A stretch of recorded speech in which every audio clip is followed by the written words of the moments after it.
Hello again, whiskey fans. We're here with one of my absolute favorite. This is the Bulleit Rye. You can see from the bottle it's $23.99 is the average price, and that's this is one of the best values I think in whiskey. The Now I believe it's made with 95% rye. And rye whiskeys are kind of making a comeback. They used to be kind of a Mason-Dixon line kind of thing. And Bulleit honors that with by giving making this in Lawrenceburg, Indiana, whereas they make their whiskey, their bourbon in Lawrenceburg, Kentucky, which honors the Mason-Dixon line divide between rye and bourbon.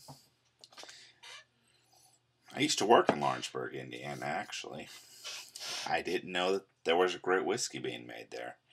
At the time, I wish I had. I would have went down and tried to get some. The smell of this is heavily mint, spice,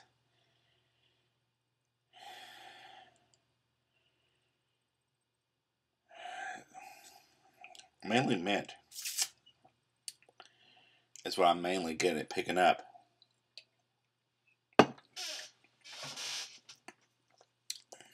On the first taste, strong alcohol, spice, mint hidden back there.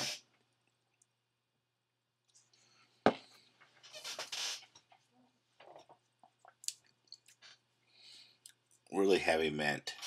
A little cinnamon there. Let's cut this. And now, if you know whiskeys,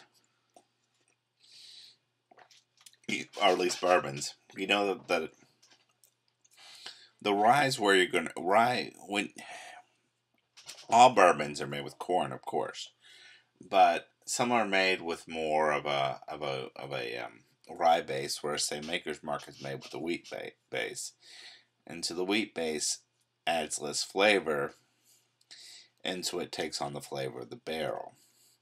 Whereas rye is going to add those spicy notes that we talk about sometimes. And so when you get a rye whiskey,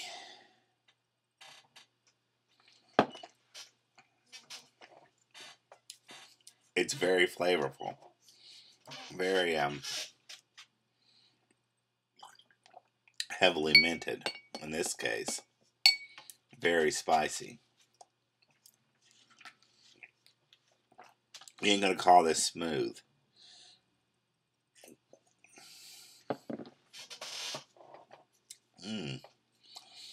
But you may well call it delicious.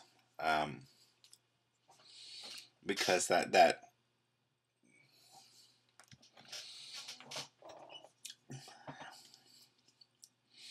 in this case, that mixture of cinnamon and wheat with this mint, with the slight hint of vanilla that's going to be in there from the barrel, is really combining to give you just this delicious sensation on the whiskey.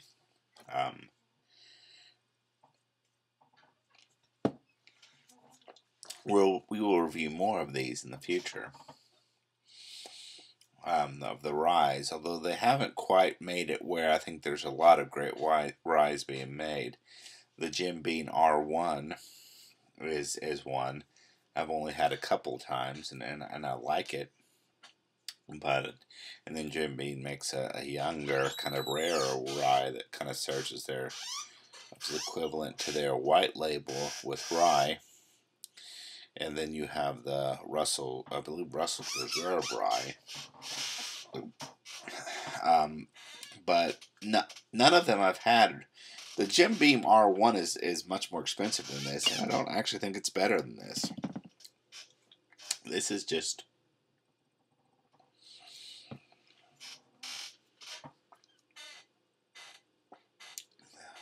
Man, that's good.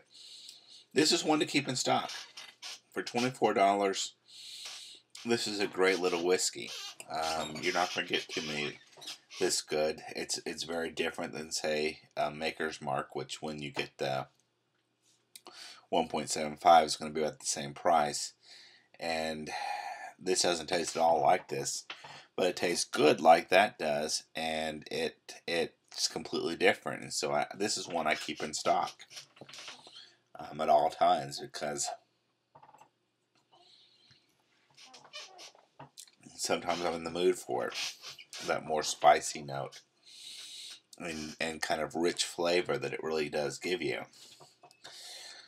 At some point, I'll probably buy to review the Bulleit bourbon, which is quite good. It's very spicy. It's made from a heavily rye bourbon, but in all honesty, I prefer this one to that, to the what they call the Frontier bourbon.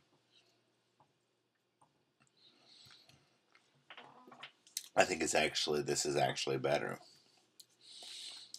Now this has a little bit of an earthy flavor to it, and a couple of off notes that I think that I'm tasting this time that I don't normally get from it. I don't know if this is a rather old bottle or what, but it does have some earthy notes.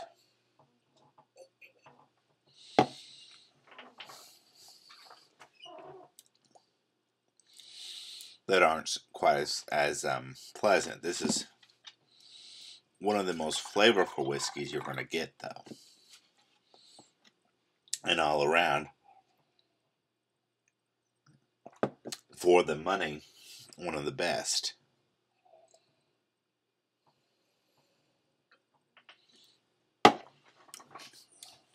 You're not going to find a scotch in this price range that's this good, I don't think. Except for maybe Black Bottle, which we'll review at some point. The Black Bottle, which is the only scotch I can think of that might be as good at this price level. Overall, strongly recommended. It's a great value. And I think rye's going to come back. I think you're going to see more and more rye whiskeys coming out of the bourbon manufacturers. I think it's going to become almost an expected thing from the bourbon manufacturer that they have a rye brand, because it's different enough, and I think a lot of people are going to like it. It offers a more intense flavor than I think your typical bourbon does. Not necessarily better. You're going to get more expression of the mash as opposed to the barrel. The more rye you use, the more rye is going to the rye is going to predominate the flavor, as opposed to, say, with your Maker's Mark, where it's completely wheated, where the barrel is going to dominate. Much more than any Scotch, so you're going to get.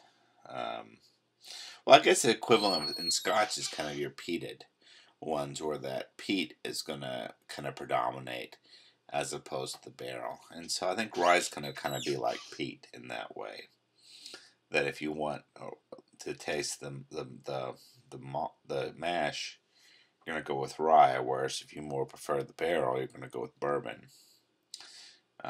Anyway, but this is one to get. $24, you're not going to beat that. And strongly recommended. And again, the most minty flavor I think I've ever gotten from a whiskey, and any I've ever tried. Anyway, that's all I got. I'll see you later.